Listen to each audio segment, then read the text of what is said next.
Hey guys, on today's video, I'm talking about hitting, biting, and screaming, so stay around. On this video, I'm talking about hitting, screaming, and biting.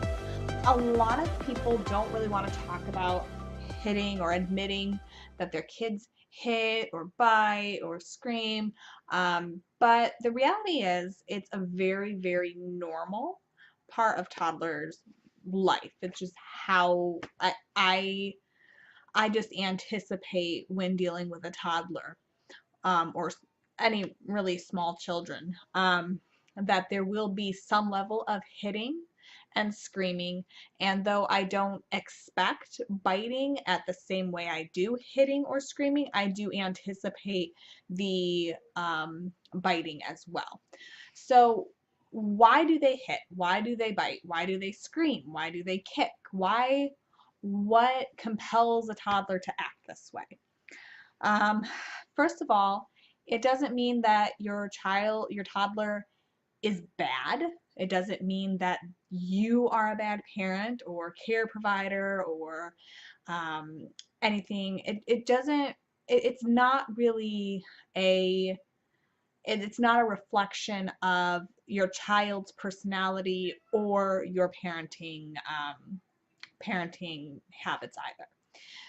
Hitting, biting, and screaming are typically just a way that toddlers communicate, especially when they're feeling very overwhelmed or feeling very frustrated. They may not have the verbal capacity to say that there's a problem, but they know that they can hit instead. You see this a lot with two kids that are playing, and one's playing with a truck and the other looks over and wants that truck and takes the truck away. The first child will get mad, or the child who initially had the car, what does he do? He gets mad and he screams, "Ah!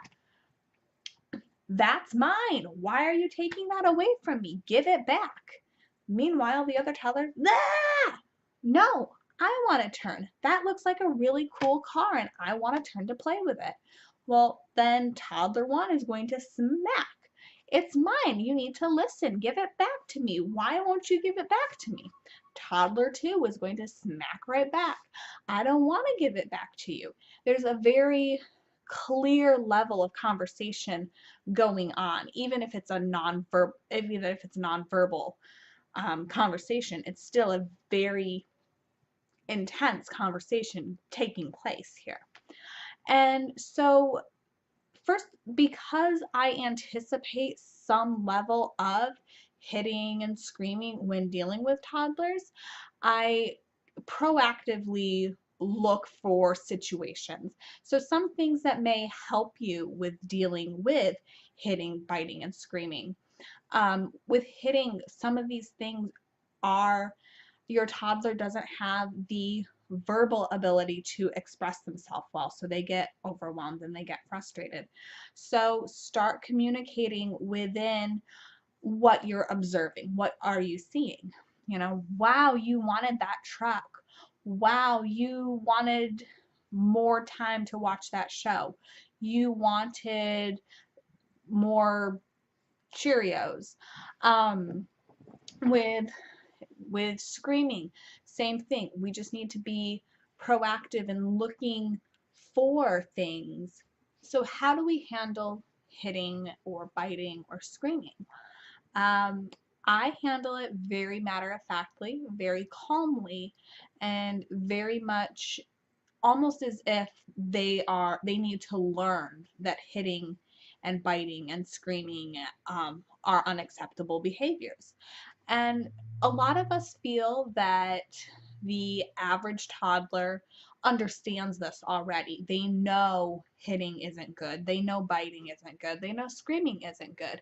So therefore, they know better. But when our toddlers, and even when we ourselves get overwhelmed or frustrated or angry or hurt or sad, sometimes what we know doesn't really come into play. We can still lash out and act out in ways that we may know aren't appropriate. And so we need to understand that our toddlers are much smaller and younger and are less developed than we as adults are. So I anticipate them to almost need to be retaught at every event that hitting is unacceptable. Oh, no, thank you. We use gentle hands. Biting. Oh no, teeth are for food. Screaming. Oh, that's so loud. It hurts my ears. What is the matter? What happened?